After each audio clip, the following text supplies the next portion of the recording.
굴뚝 솟은 느티나무처럼 도도히 흐르는 강물처럼 우리나라 경제 발전사와 그 발걸음을 같이 하면서 오늘의 LG그룹의 주춧돌을 놓으신 연암 구인의 창업회장. 이제 그가 살다간 발자취를 더듬고 근검소박한 삶과 인화의 정신을 밝혀 오늘을 살아가는 귀감으로 삼고자 합니다.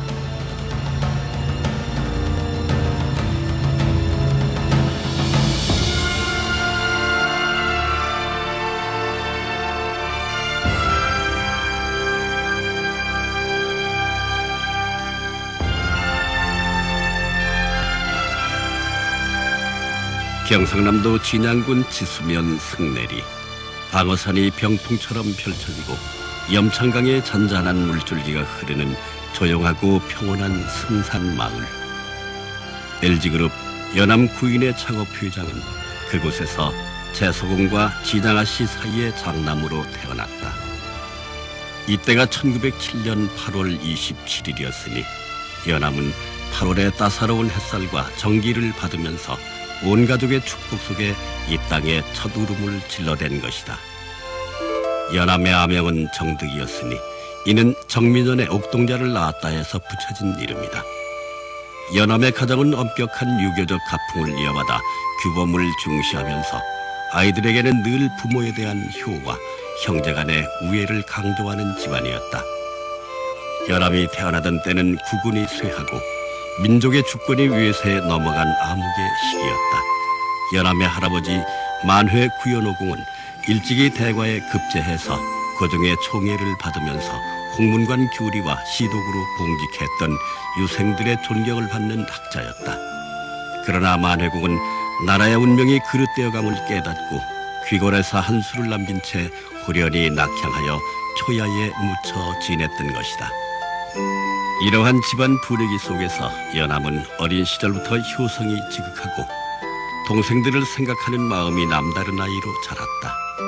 또 어려서부터 근검절약하는 생활 태도를 배우고 형제간에 서로 도와가면서 살되 의지하지는 않았다. 일찍부터 한학을 배운 연암은 글 깨치는 속도가 남달리 빨라 동네 사람들로부터 구교리집 장솔이 어디 가겠느냐 하는 칭찬을 받았다. 연암은 이렇게 엄격한 가훈과 비굴하게 굽히거나 해프게 꺾일 수 없는 가풍의 울타리 아래서 슬기로운 어린 시절을 보낸 것이다.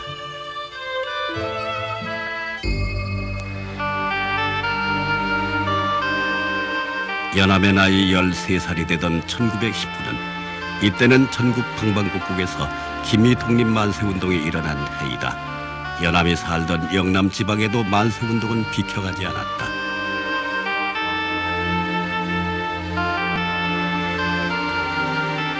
연암의 할아버지 만회 구연오공은 조국의 장래를 자라나는 세대에게 맡길 수밖에 없다고 보고 연암을 서둘러 장가보낼 생각을 했다. 그때 신둣감으로 꼽히니가 구교리 댁과는 담 하나를 사이에 두고 사는 허만식공의 큰따님 을수 아가씨였다. 이때가 연암의 나이 14살 되던 해였으며 구교리는 연암에게 인회라는 이름을 지어주었다. 때는 서구의 신문명이 밀려 들어오던 질풍노도의 시대. 승산마을에도 학교가 세워지고 선생이 들어오자 연암도 지수보통학교에 입학하니 이때가 1921년 4월이었다. 새로운 학문을 접하게 된 연암은 더 큰 세계로 달려가고 싶은 충동을 느꼈다. 1924년 4월 연암은 마침내 단신으로 서울에 올라와 중앙고등보통학교에 입학했으니 이때 그의 나이 18이었다. 그는 동서고금의 좋은 책들을 두루 섭렵하면서 세상을 보는 눈을 넓게 가지려고 노력했다. 그러나 연암의 유학생활은 장인의 급작스런 서거로 2년 만에 끝나고 연암은 다시 고향으로 돌아왔다. 주권을 빼앗긴 조선 사람들의 생활은 말이 아니었다. 생활 수준은 낙후돼 있었고 피땀 흘려 노력한 건설의 대가는 모두 바다 건너 일본으로 돌아갔다. 누구 하나 생산에 나설 의욕을 갖지 못했고 새로운 일에 뛰어들 생각을 하지 못했다. 그렇지만 연암은 방어산 봉우리를 바라보며 이렇게 주저앉아 있을 수만은 없다는 생각을 되새기고 있었다. 대처로 나가서 큰 뜻을 펼치고 싶은 연암의 꿈은 진성제를 넘어 진주로 향했다. 남강의 물결을 옆에 끼고 유연하게 자리 잡은 진주. 그곳이라면 무언가를 할 수 있을 것 같았다. 1931년 7월 마침내 진주 식산은행 맞은편에 포목점을 내고 구인의 상점이라는 간판을 올리니 9일 LG그룹의 창업 회장이 된 연암이 처음으로 사업을 시작하는 작지만 커다란 출발이었다. 연암의 나이 24살 때였다. 1935년 3월에는 온 가족이 진주 봉산동으로 이사했다. 처음 해보는 사업은 쉽질 않았다. 유교 가풍의 가문에서 태어난 연암에게는 장사란 것 자체가 낯선 것이었고 두 차례에 걸친 큰 홍수가 구인의 상점을 뒤덮기도 했다.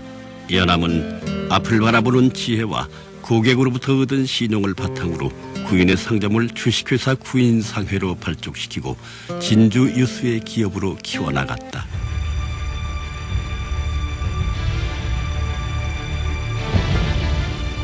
그렇지만 일본이 진주만을 기습하고 대동아 전쟁을 일으켜 온 나라가 전쟁의 소용돌이에 휘말리게 되자 연암은 사업을 정리하고 후일을 기약한다.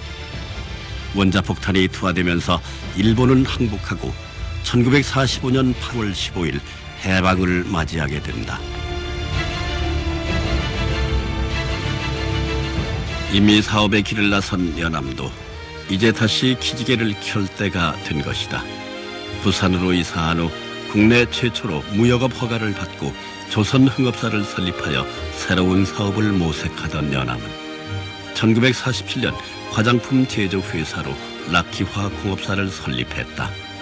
연암은 서대신동 자택에 제조공장을 차리고 화장품을 만들어내기 시작했다. 이렇게 해서 나온 것이 바로 럭키크림이었으니 오늘날 LG그룹의 태동이 바로 여기서부터인 것이다.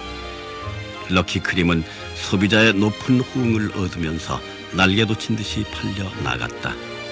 50년 초 교편 생활을 하던 장남 자경도 락키화공업사 이사로 사업에 참여했다. 1950년 6월 동족상잔의 비극 한국전쟁이 일어나자 부산에 있던 창업회장과 서울 장충동 화장품연구실에서 생활하던 장남 자경은 하루아침에 이산가족이 되었다. 이때 자경은 부친 걱정에 사선을 뚫고 천리길을 달려 부산으로 내려와 부친을 만났다. 그때의 기쁨과 안도감은 말로 설명할 수 없는 것이었다. 화장품을 만들던 연암에게 한 가지 골칫거리가 있었으니 그것은 바로 화장품 뚜껑이었다. 화장품 뚜껑이 자꾸 깨져서 불량품이 속출하자 연암은 깨지지 않는 뚜껑을 찾았다. 그때 눈에 띈 것이 플라스틱이었다. 연암은 동생 태우에게 플라스틱 뚜껑 개발을 연구하도록 지시했다. 여러모로 플라스틱에 관한 연구를 하던 태회가 드디어 기계와 원료만 있으면 플라스틱을 만들 수 있다는 가능성을 확인하게 되었다. 한치 앞을 내다볼 수 없는 전란의 와중에서 전 재산을 투자해 미국에서 사출 성형기를 들여오고 그 기계는 플라스틱 제품을 토해내기 시작했다. 1952년 부산 범일동에 동양전기화학공업사를 세우고 그곳에서 플라스틱 빗을 생산하기 시작하니 이곳이 우리나라 플라스틱 산업의 요람인 것이다. 빗 다음에 비누값과 도시락 그리고 물통과 칫솔 순으로 연암은 계속해서 새로운 제품을 만들었다. 락키화학이 만든 제품은 물자가 절대적으로 부족하던 시절 국민 생활 개선에 크게 기여하였고 사세는 날로 확장되어 1955년에는 연지동으로 공장을 이전하게 되었다. 이때쯤에는 주력 사업도 화장품에서 플라스틱으로 넘어가 있었다. 연암의 사업은 꼬리에 꼬리를 물고 이어졌다. 칫솔을 만들었으니 치약이 있어야 하고 비누값을 만들었으니 비누가 있어야 하지 않겠는가. 연암은 연지동에 치약 공장을 세우고 치약을 개발하기 시작했다. 동생 평혜가 미국으로 달려가 치약 제조 공법을 배워오자 연지동 공장에서는 치약이 쏟아져 나오기 시작했다. 치약을 담는 튜브도 자체 생산하기 시작했다. 고목상으로 시작해서 화장품과 플라스틱 그리고 유지 제품에 이르기까지 이제는 당당한 기업인으로 제법 성공을 했지만 연암은 여전히 누구보다도 검소한 기업인이었다. 소탈하고 소박했던 연암은 전차나 승합차를 타고 출근했다. 담배도 헐한 것과 좋은 것을 함께 준비해 두었다가 좋은 것은 거래처 사람을 주고 자신은 헐한 담배를 피웠다. 그 흔한 나일론 양말 하나 신지 않고 기름때가 흐르는 파카 코트를 입고 다니는 것이 화장품 회사 사장 시절 연암의 모습이었다. 전쟁이 끝난 뒤 극심한 물자 부족에 시달리던 당시 상황에서 연암이 개발한 신제품은 국민의 높은 호응을 얻게 되었고 라키 화학 제품에 대한 국민의 사랑도 깊어갔다. 국민 생활을 윤택하게 하는데 커다란 공헌을 하게 된 것이다.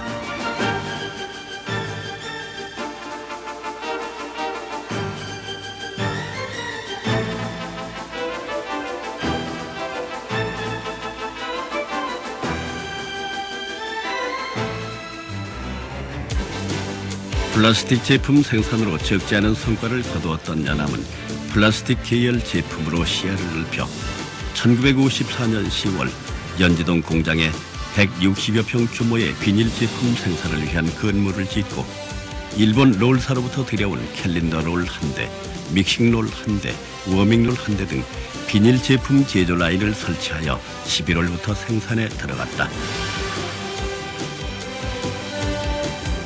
당시 라키 화학에서 만든 비닐은 농촌에서 농한기를 몰아내고 도시와 농촌의 소득 격차를 줄이고 농촌 근대화에 크게 기여하게 되었다.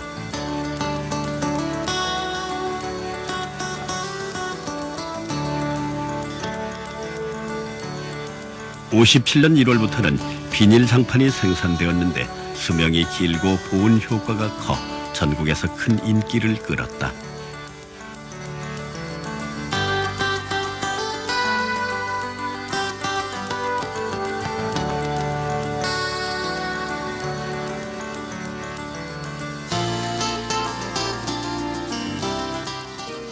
(1959년에는) 라키유지를 설립하고 비누를 생산하기 시작했다. 비누갑을 만들었으니 비누도 만들어야 하지 않겠느냐던 그의 뜻이 이루어진 것이다. 화장품 사업이 플라스틱 제품을 만들어내고 플라스틱 제품은 다시 치약을 개발하는 계기가 되니 연암은 필요에 따라 새로운 기술을 개발하면서 점차 사업 영역을 넓혀 나간 것이다. 연암은 연구하고 개발하면 된다고 하는 사업가적 신념으로 각종 신제품을 개발하는 데 성공한 것이다.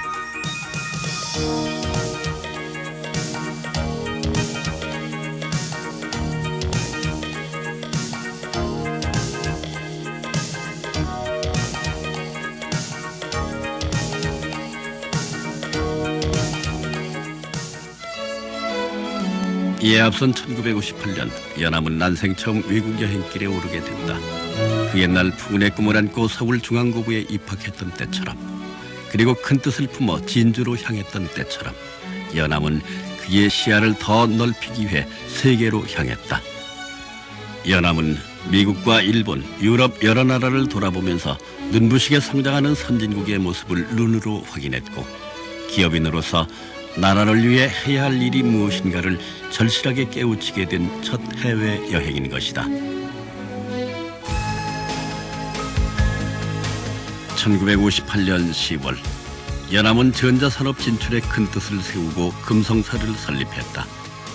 처음 만들기 시작한 것은 라디오였다.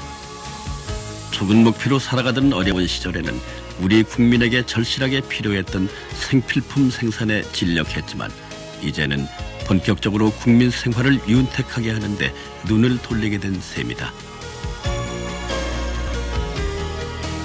모두들 과연 우리 손으로 라디오를 만들 수 있을까 하고 의심했다. 그렇지만 연암은 하면 된다는 자신감으로 가득 차 있었다. 기술이 없으면 외국에 나가서 배워오면 되고 외국에 가서 기술자를 초빙하면 될 것 아닌가 하는 것이 연암의 생각이었다.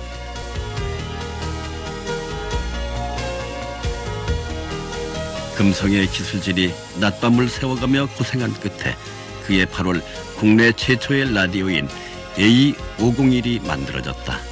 드디어 해냈다. 우리 손으로 라디오를 만들게 된 것이다. 금성사는 이제 우리나라 전자산업의 개척자가 된 것이다. 사원들의 자부심은 대단했고 그 기쁨은 이루 말할 수 없었다. 그러나 고객의 마음은 금성사 사원들의 감격과는 달리 냉담했다. 당시에는 밀수품 라디오가 널리 퍼져 있었기 때문에 우리 손으로 만든 라디오가 발붙일 틈이 없었다. 게다가 국산품이 별 수 있냐 하는 고객의 심리가 그것을 거들었다.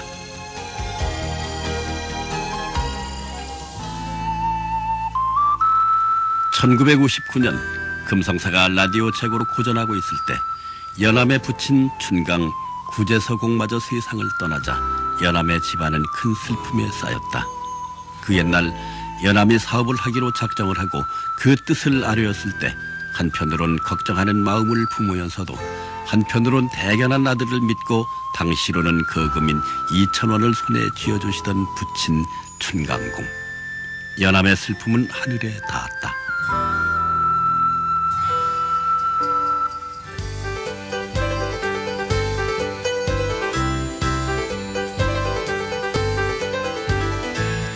새로 진출한 전자사업은 날로 어려워져 금성사가 문을 닫아야 하느냐 마느냐 하는 지경에까지 이르렀다. 하지만 연암은 조금 더 걱정하는 기색을 보이지 않고 계속해서 선풍기를 비롯한 신제품 개발에 도전했다. 전인미답의 전자산업에 뛰어든 만큼 금성사가 만든 것은 모두가 국내 최초의 제품으로 기록되게 된다. 60년대에 접어들면서 국내 정치가 소용돌이치기 시작했다. 4.19 이듬해에는 5.16이 뒤를 이었다.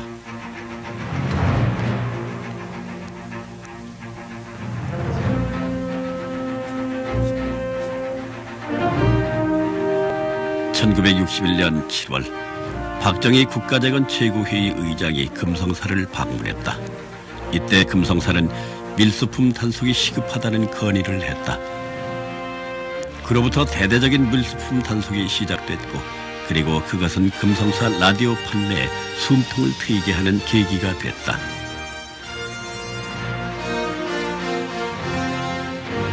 뒤이어 농촌 지역에 라디오 보내기 운동이 벌어지니 폐사 직전까지 갔던 금성사는 드디어 새로운 도약의 전기를 마련하게 되었다.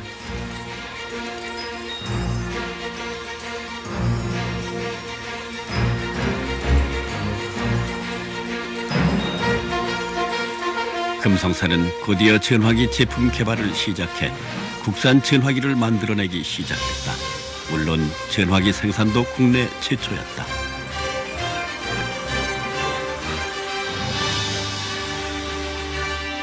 연암은 언제나 국민 생활에 직결되는 제품으로 기업에 임하고 남이 손대지 않았거나 남이 성공하지 못하는 사업에만 도전했다.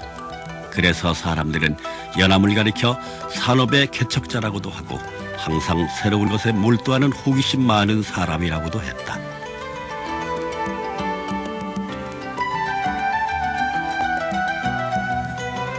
(1962년 2월) 연암은 차관 도입에 관한 교섭과 화학섬유업의 사업성을 검토해볼 목적으로 미국과 일본, 구미 여러 나라를 방문하는 출장길에 올랐다. 연암의 사업 행로는 잠시도 쉴 틈이 없는 강행군의 연속이었다. 1962년 8월 연암은 비닐 제품의 수요가 증가하자 라키 비닐우 공업을 설립하고 동네 공장을 건설하여 비닐 꽃장판, 비닐 타일 등 다양한 비닐 제품을 생산하기 시작했다. 1962년 9월 8일 부산시 온천동에서는 국내외 경제계 인사들이 참석한 가운데 금성사 전기기기 공장 기공식이 있었다. 기공식에 참석한 사람들은 엄청난 규모의 금성사 부지를 둘러보며 연신 감탄사를 연발했다.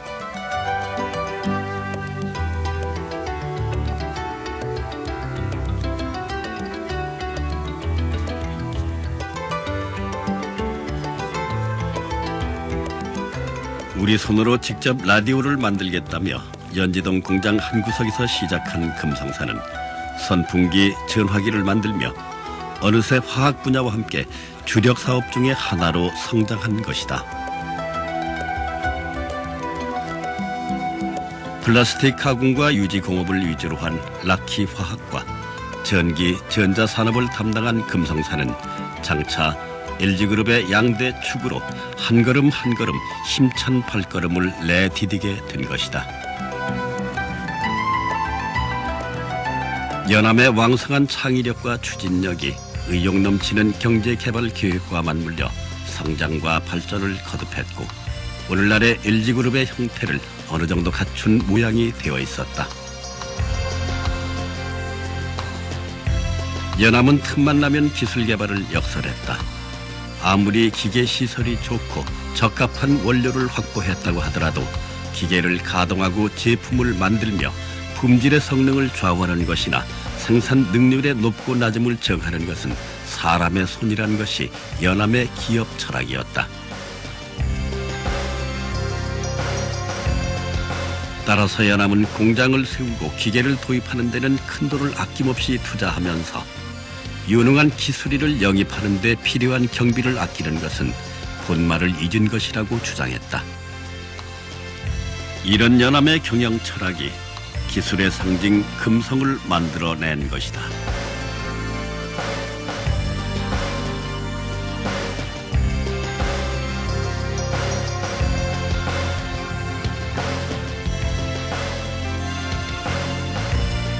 (60년대) 중반에 들어서면서 사세는 하루가 다르게 성장했고 사업 영역도 더 넓은 세계를 향해 세계로 뻗어나가고 있었다. 1964년 1월 금성사는 우리 전자산업의 선구자답게 적산 전력계를 국내 최초로 생산했다.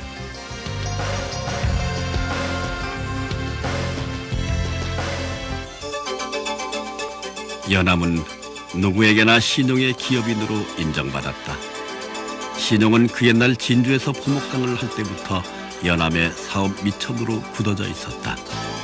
연암은 매사에 치밀하고 합리적이어서 실수가 적었고 기회를 포착하는 데는 남이 흉내내지 못할 만큼 신속하고 과단성이 있었다. 연암은 기존의 틀에만 얽매이지 않고 자유분방한 아이디어로 남보다 앞서서 신제품을 개발하고 성공으로 나아갔다. 그해 5월 연암은 부산 지역 상공인들의 요청으로 국제신고를 인수했다.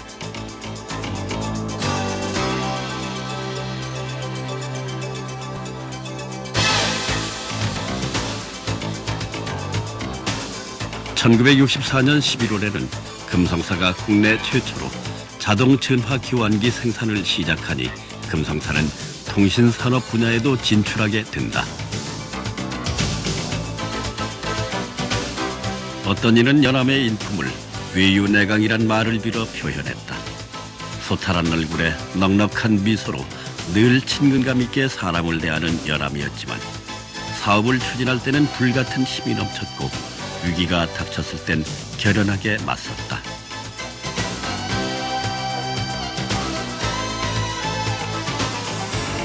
1964년 12월 연암은 사돈 호암이 이끄는 삼성과 합작으로 방송사업을 시작하였으나 9일 많은 우여곡절 끝에 과감하게 철수를 하는 용단을 내리기도 했다.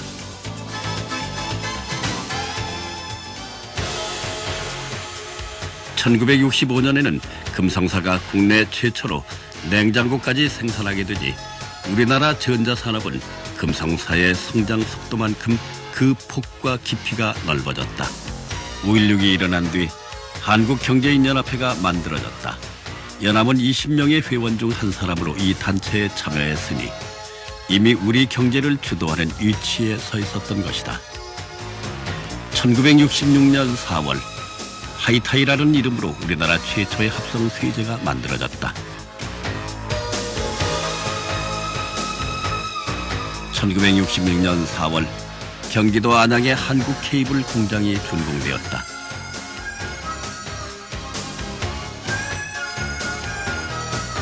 (1962년에) 착공했으니 실로 4년 만에 완공을 본 셈이었다. 예정보다 반년이나 늦었을 만큼 진통도 많이 따랐다. 안양 공장 준공은 진주에서 시작해 부산에서 꽃을 피운 연암의 사업이 수도권으로 근거지를 옮겨가게 하는 계기가 되었다.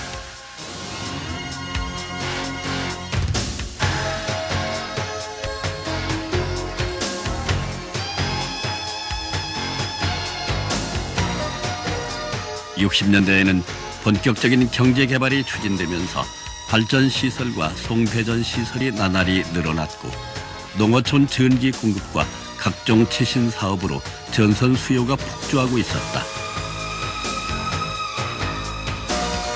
한국케이블의 설립은 이런 수요를 충당하면서 우리나라 경제발전의 밑거름을 다진 사업으로 기록될 것이다.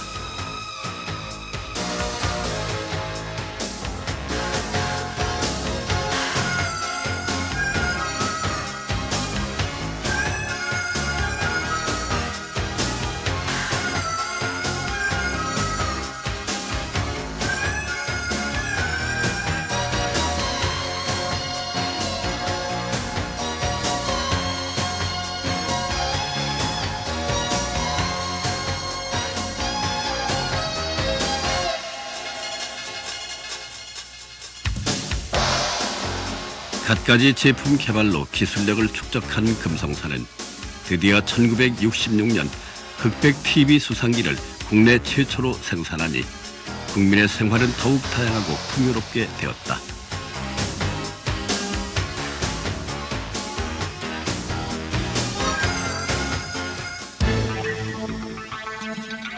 연암은 배짱도 두둑한 낙천가였다. 경제인들이 함께 베트남 파월 장벽을 위문 갔을 때도 다른 기업인들은 막사 출입도 못하는데 연암은 아무렇지도 않게 드나들 만큼 배짱이 두둑했다. 그는 어느 한 가지가 무서워서 일어서지 않는다면 영원히 일어서지 못한다는 신념을 가지고 있는 배짱과 뎁과 큰 기업인이었다.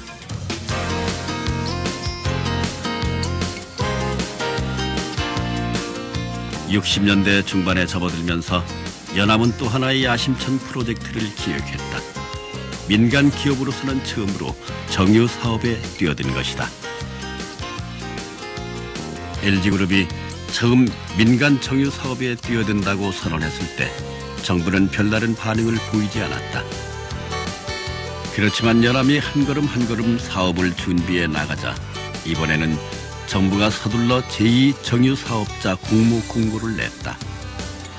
치열한 유치 경쟁과 우여곡절 끝에 결국 사업권은 철저한 준비와 단단한 제휴선을 갖춘 호남정유의 손에 쥐어졌다. 이렇게 해서 여수의 민간 정유회사가 세워진 것이다. 호남정유 설립은 화학과 전자의 양대 축 위에 새로운 사업축이 생긴 것을 의미한다. 아울러 그동안 영남에만 집중되어 있던 생산 공장이 호남에도 진출함으로써 국토의 균형 있는 발전에도 기여를 하게 되었다.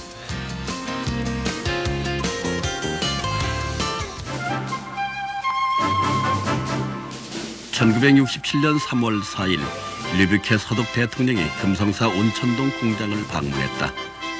외국 원수가 민간 기업을 방문한 것은 이때가 처음이었으니 연암은 민간 외교 개척자로서도 큰 일을 해낸 것이다. 이때 금성사는 정부의 지불 보증 없이도 외국 차관을 빌려 쓸 수 있을 만큼 신용과 기술력은 이미 외국에도 정평이 나 있었다. 연암의 신용은 멀리 진주에서 포목점을 할 때부터 비롯된 것이다. 연암은 고객으로부터 얻은 신뢰와 거래처와 맺고 있는 신용을 바탕으로 사업을 했다.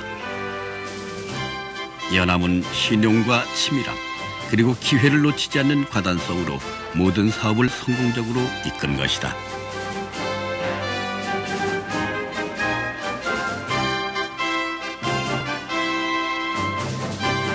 (1967년 7월) 연암은 호남정유 합작사인 칼텍스사의 초청으로 부인 허울수 여사와 함께 회갑을 한 달 앞두고 3주간 미국 여행을 하게 된다.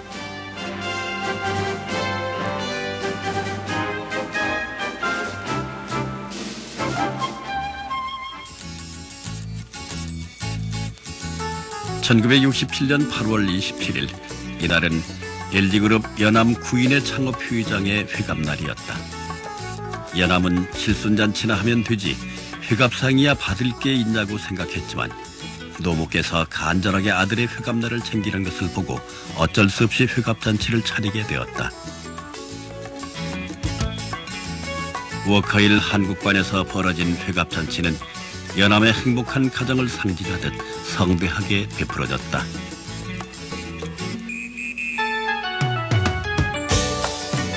연암은 스라의 6명의 아들과 4명의 딸을 두었다.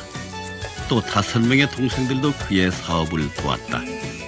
따지고 보면 연암의 사업은 번성한 그의 가족만큼이나 늘어났다고 할 수 있으니 연암은 가정으로나 사업으로나 모두 성공한 흔치 않은 기업인이었다.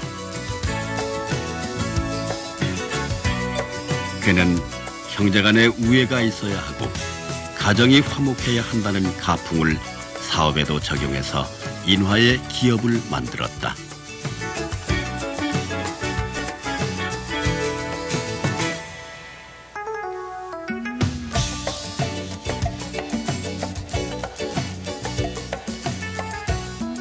대원각에서 벌어진 회갑 축하연에서는 정계, 재계, 문화계 인사들이 대거 참석해서 연암의 회갑을 축복해 주었다. 삼성그룹을 이끌던 호암 이병철 회장도 참석해서 연암의 수연을 축하해 주었다. 연암과 호암은 지수 국민학교를 함께 다닌 중마 고우이면서 연암의 아들이 호암의 딸과 결혼한 사돈지간이었다. 두 사람이 젊은 시절에 모두 사업에 뛰어들어 우리나라의 경제의 중추적인 양대 기업을 키웠으니 둘 사이에는 협력할 일도 많았지만 다툴 만한 일도 없지 않았다. 그렇지만 인화를 중요하게 생각하는 연합은 모든 일을 참고 양보함으로써 서로가 좋은 사이를 유지할 수 있었다. 돌이켜보면 연암의 60평생은 마치 커다란 강의 흐름을 연상시키는 것이었다. 부산 서대신동의 살림집에 차렸던 락키 화학이 그 강물의 수원이었다면 그것은 다시 화학과 전자라는 두 지류로 흘렀다. 그 지류는 또 제각각 수많은 지류를 만들었고 서로 보완하고 상승하는 가운데 우리 산업계의 주춧돌이 되고 기둥이 되어왔으며 이제는 넓이와 깊이를 더해가는 큰 강물이 되어 흐르고 있는 것이다.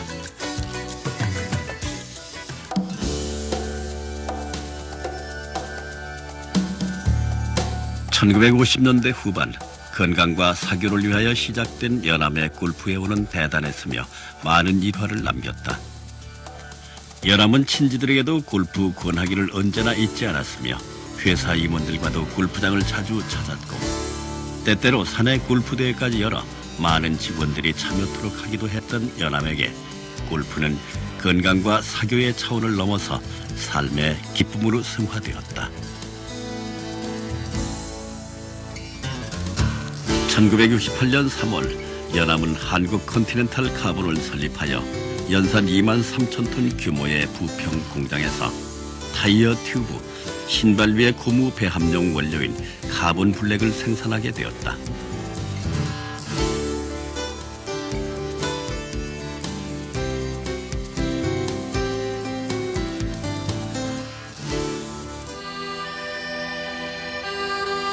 (1968년 6월) 모친께서 80세의 천수를 누리고 세상을 떠났다. 장남인 연암은 장례 절차를 간소하게 하고 부의금과 조화를 사절했다.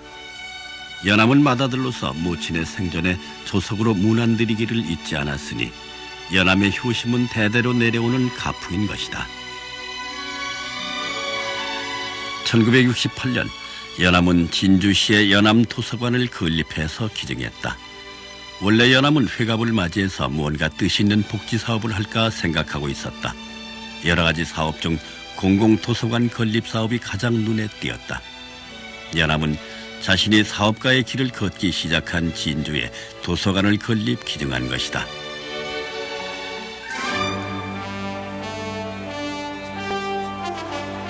(1969년 5월에는) 금성사가 국내 최초로 세탁기를 생산하게 되었다.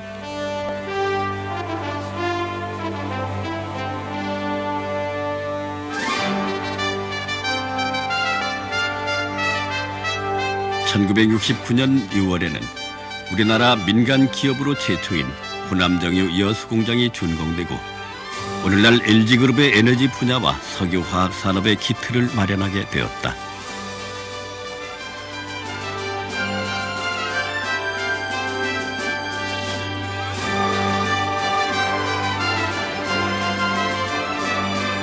(1969년 10월) 연암은 많은 임원들의 반대가 있었지만 그는 민족 자본을 키워야 한다는 생각에서 락키화학공업사의 주식 공개를 적극적으로 추진해 나갔다. 사람도 크면 철이 드는 법인데 기업도 성장하면 기업을 키워준 사회에 공헌해야 한다는 것이 연암의 기업관이었다.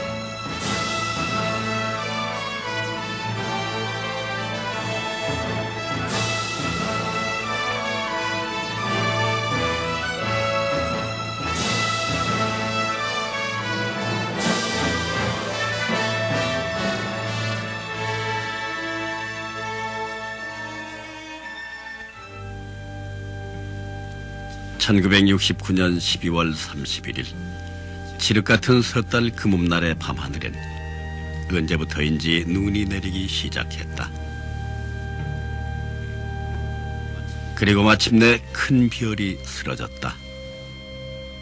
의지의 기업인 LG그룹 연암 구인의 창업 회장의 63년 생애를 마감하는 순간이었다.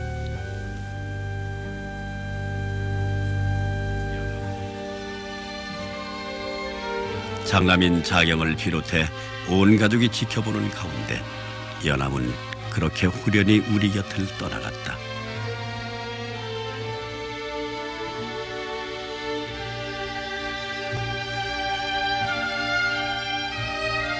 평소에 남달리 근검서박의 생활 신조를 지키고 가정이나 일터에서 인화와 공익을 중히 여기는 한국 경제 부흥에 으뜸가는 기업인이었던 연암은 LG그룹을 세계로 뻗어나는 우람한 느티나무로 키우는데 온 생애를 바치고 이제 영면의 길을 떠났다.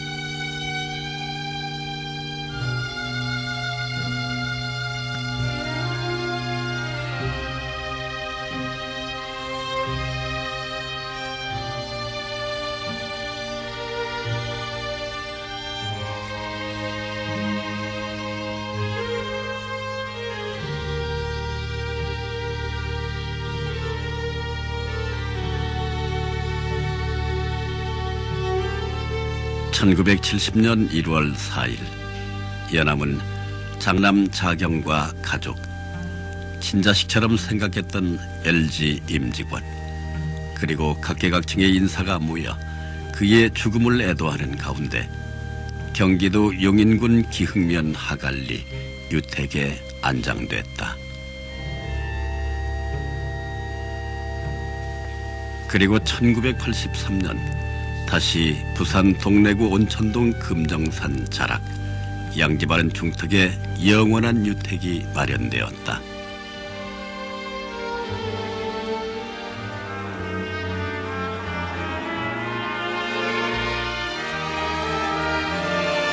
엄격한 가풍의 집안에 태어났으면서도 진취적이고 적극적인 기상을 지닌 사람. 일제 식민지를 거쳐 조국이 물자 부족과 외세 허덕일 때 사업에 뛰어들어 국민 생활을 개선하고 오늘의 LG의 주춧돌을 놓으신 사람. 한 번 믿은 사람에 대해서는 끝까지 신뢰하여 모든 것을 맡겼던 LG그룹 연암 구인의 창업 회장.